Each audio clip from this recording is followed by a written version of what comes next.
Hi, this is Sal Tuzzolino, host and ringmaster of the Sports Circus, the big top of sports talk radio. Did you hear this? I just want to say I am highly entertained by your show. Normally I'm not up this early. Me too. I got up this morning. I'm listening.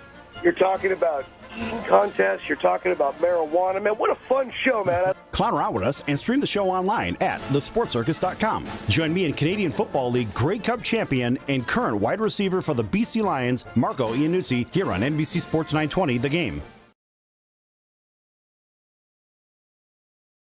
Okay, welcome back to the final segment of the Sports Circus Friday edition. The Saturday edition can be found tomorrow at thesportcircus.com if you want to stream it, or if you're here in the Las Vegas Valley, you could tune into NBC Sports 920 The Game. Starting next week, we're going to be on NBC Sports in Southern California, KCAA 1050 AM, which reaches from Los Angeles to San Diego County through the Inland Empire, all the way through Coachella Valley, and all the way back up here to Las Vegas, halfway to Phoenix, halfway to Salt Lake. We're everywhere. And the Sports Circus is going to keep expanding. More news coming. We're putting out an official press release on it within the next few days. So watch for that as well. Follow us at Twitter at The Sports Circus, or you can follow me at Sal Circus. Okay, this segment is sponsored by Seattle Dan's Pizza, Pasta, and Grinders. Good food, guys. Located at 8465 West Sahara at Durango. Call in your order at 702-946-6262. Tell them the Sports Circus sent you. Get 10% off your order for dinner. Okay, here we go. NCAA. This is what we've been waiting for. We have the men's side, we have the women's side. Let's spend a couple of quick minutes on the women's because we kind of know what's going to happen. I think Connecticut just may have a chance to win again. I don't know. They haven't lost in several years. So we have Alicia, our WNBA champion and women's correspondent for the Sports Circus. What are your thoughts? You know, Connecticut, as you said, they're just a powerhouse team. I think that they're going to be very difficult to beat. But as I said before, any team is beatable on any day. So I think there's a lot of people across America who would love to see them be taken down. But then at the same time, there's a lot of people across America who would love them to continue the winning streak that they've been on. I mean, Coach Auriemma is just an amazing coach, and he continues to recruit amazing players. But again, you know, there are some teams that there's upsets every year, and you just cannot. I've been on that side of the coin. You cannot take any team lightly on any game day because you never know what's going to happen. Now, a team can get hot, a team can go cold, and so Connecticut's Connecticut. You have to bring it to beat them. Now that's spoken from the ambassador to the Final Four, correct? Yes, absolutely. That's pretty impressive. So, Bo, thank you. I don't know much about women's basketball as far as other than Connecticut. I just know they just keep winning over and over. But now it's a little bit different on the men's side because, you know, the field is wide open. I mean, you could have really any one of 10, 12 teams win this tournament. And we've already seen a real nice upset yesterday, which it was kind of fun to watch. And the usual suspects, of course, the Dukes of the world, are certainly going to be there at the end because that's just what they do, just like Connecticut. It's what they do.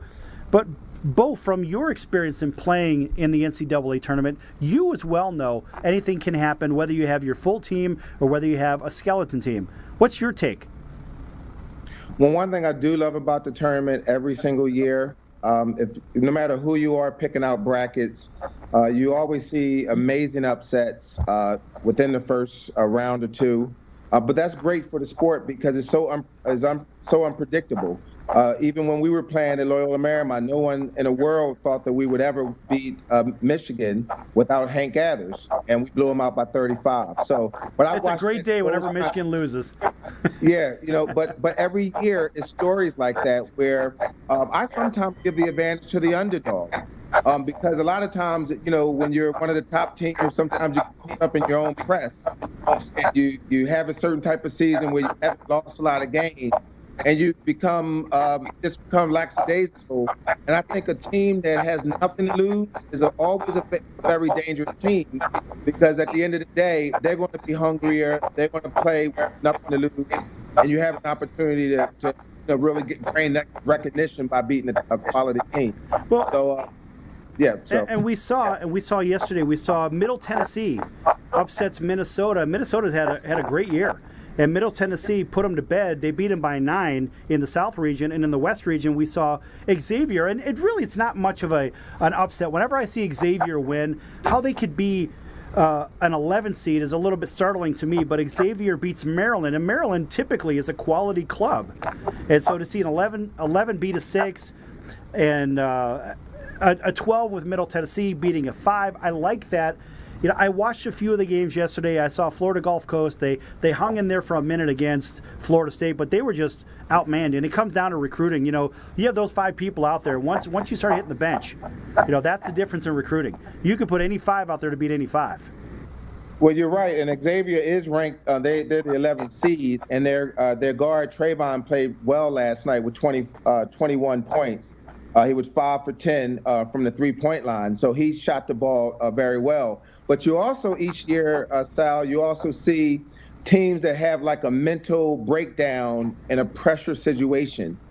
So you have great free throw shooters all throughout the season, but the pressure of the tournament, or a win and loss type of situation at the free throw line, sometimes the nerves kind of play a role. Right. What about the Seton Hall game where the guy fouled where he didn't need to foul, and they ended up losing that game? Oh, that was the Vanderbilt and Northwestern game. That just happened yesterday, right? Is that the one you're talking about? I was talking about the Seton Hall game yesterday. No, that was Vanderbilt. The flagrant foul. Is it the flagrant foul? Right. Yeah. So that was one with the flagrant foul, and again, but that was a mental letdown where you're not aware of situational times in the game, and you just no different than Chris Webber when he was playing, right, calling a timeout when there's no time. When there's no time, exactly. But pressure situations unfortunately bring out the worst in some people, and so it's a thinking man's game all the time. And you got to be on your toes, but so much unpredictability in the tournament. We had some unpredictability. Then we had the teams that were supposed to win. A lot of them won. Villanova wins easy. Purdue wins easy. Gonzaga plays South Dakota State. I mean, they haven't really been tested yet. They're going to be tested. I think they're going to be out in the next couple of rounds. Wisconsin, they really hung in there and played well against Vatech, and Vatech really wasn't as good as the 74 points they put up on the board anyway. They had a good later part of the season. The Vanderbilt, the player in Vanderbilt made a horrible mistake by fouling when he thought their team was down by 1 yesterday. It ends up losing the game when they were actually tied. And so it sends the Northwestern player to the line. And Vanderbilt, it's a school with very smart kids, but I guess not yesterday. I don't know. But also, Florida rolls over ETSU. Butler, look out for Butler. I always say that. Butler's a good club. And Notre Dame beats Princeton, which really didn't amount to much. But I have Notre Dame advancing in the tournament all the way to the 8, and I think I've got them out at the end of the 8. But ultimately, we're going to see the cream rise to the top. Maybe Cinderella might show her face, and who knows? Maybe that's Middle Tennessee for this year. You never know. Well, one thing I think plays a role in every year is the teams that have great guard play seem like they can kind of handle the pressure of the moment. They can handle the trap if it's a full court trap. They can handle, all the kind of circumstances. Villanova did it successfully last year. Looks like this year they kind of escaped. They played poorly last night, but their guard play kind of got them, kind of saved the day in the second half. They played well. And watch out for Louisville. I think Louisville being the 2nd seed also, they can go far in the tournament. They have length, they have size, and they have a really awesome backcourt with Mitchell and Snyder. So those are the 2 teams I'll kind of be watching out for. Last 10 seconds, Alicia. What do you got? I'm sorry? I said last 10 seconds. What do you got? What do I have? Again, just looking to see what Connecticut's going to do. I'm very excited. Of course, I'm a Big 12. I'm a Big 12 player, so we always want to see a Big 12 team win. Right. So hopefully Big 12 teams can come through for us. Baylor, UT, somebody can just come through and get a championship against Connecticut. I had to do that. I didn't want to interrupt you because we just ran out of time.